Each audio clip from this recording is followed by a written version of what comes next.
बिस्मिल्लाहिर्रहमानिर्रहीम। अस्सलाम वालेकुम। मैं बना रही हूँ आज बहुत ही मज़ेदार सी रेसिपी। आज मैं बना रही हूँ बैंगन के डोनट्स वाले पकोड़े।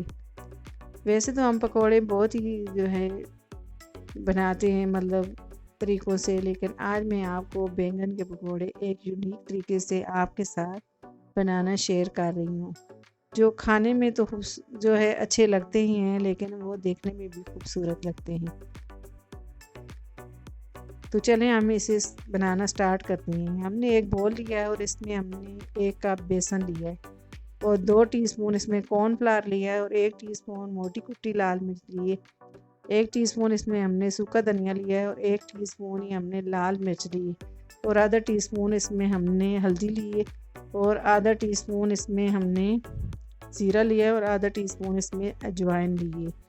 अब इन सारे मसालों को हम बेसन में इस तरह से अच्छे तरीके से मिक्स कर देंगे। अब इसमें मैं 1 टीस्पून जितना नमक लूँगी। नमक और मसाले आप अपने टेस्ट के हिसाब से ले सकते हैं।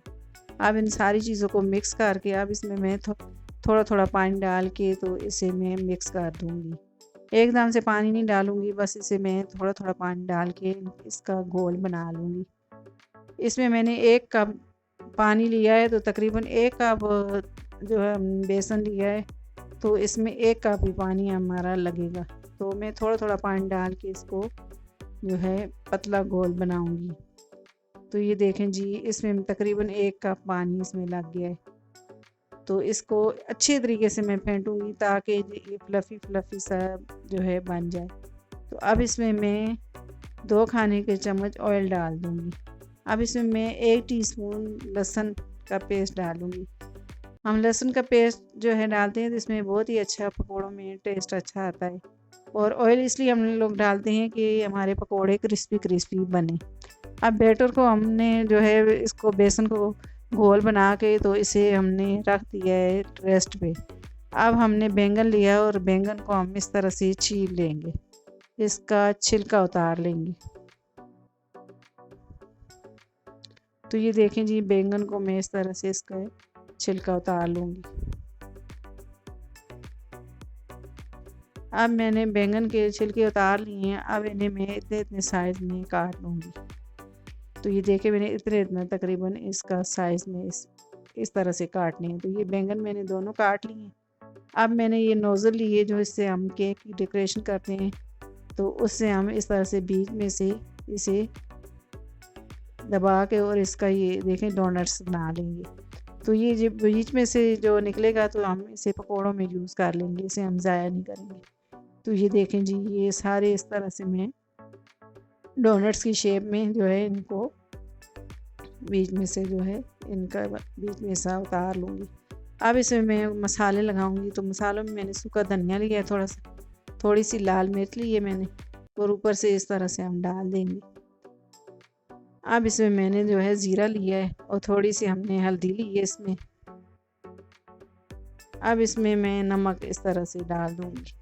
अब इन्हें मैं अच्छे तरीके से हाथ से इनके ऊपर अच्छे तरीके मसाला कोट कर दूँगी अच्छे तरीके से। तो ये देखें, मैंने अच्छे तरीके से मसाला इसके ऊपर लगा के और इसे हम 5 मिनट के लिए रख देंगे। अब हमने इनको मसाला लगा दिया है तो ये काले भी नहीं पड़ेंगे। तो ये 5 मिनट हो गए हैं। तो अब ये बेसन भी हमारा रेडी हो गया है। तो अब इसमें हम इस तरह से डालेंगे और हम फोक की मदद से इस तरह से हम डोनट्स को उठाएंगे ताकि इजाफी बेसन है तो वो निकल जाए फोक की मदद से। तो ये देखें जी, हमने इस तरह से इनको इजाफी हमारा बेसन है तो वो हमने निकाल लिया है। तो अब इस तरह से मैं ये और भी डोनट्स इसी तरह से डाल दूँगी। तो हम कोई भी रेसिपी बनाते हैं या कोई भी खाना बनाते हैं तो उसको हम खूबसूरत तरीके से बनाएं तो वो खाने में तो अच्छा लगता ही है, लेकिन देखने में भी अच्छा लगता है। तो ये देखें जी, हमने ये सारे इस तरह से ये बैंगन के पकोड़े हमने डाल दिए। अब इनकी हम साइड चेंज करेंगे। तो नीचे से ये देखा मैंने आराम से उठाया तो ये कितने अच्छे फूल भी गए हैं। हमने इसमें कोई मीठा सोडा नहीं डाला। तो इसको हमने अच्छे तरीके से मिक्स किया है, तो इसलिए ये देखें हमारे फूले फूले हुए पकोड़े बने हैं। तो इनकी साइड में चेंज कर दूँगी। तो ये देखें जी, इनको आराम आराम से मैं इस तरह से इनकी साइड चेंज कर लूँगी।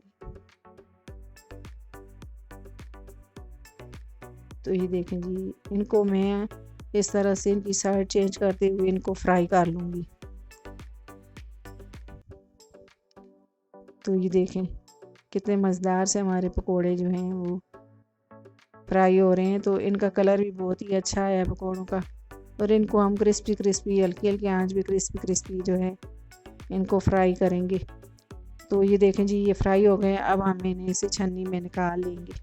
तो ये देखा कितने अच्छे फूले फूले हमारे जो हैं पकोड़े बन के रेडी हुए हैं। अब इसे हम जो है टिश्यू पेपर पे निकालेंगे, ताकि जो इजाफी ऑयल है तो वो निकल जाए टिश्यू पेपर पे।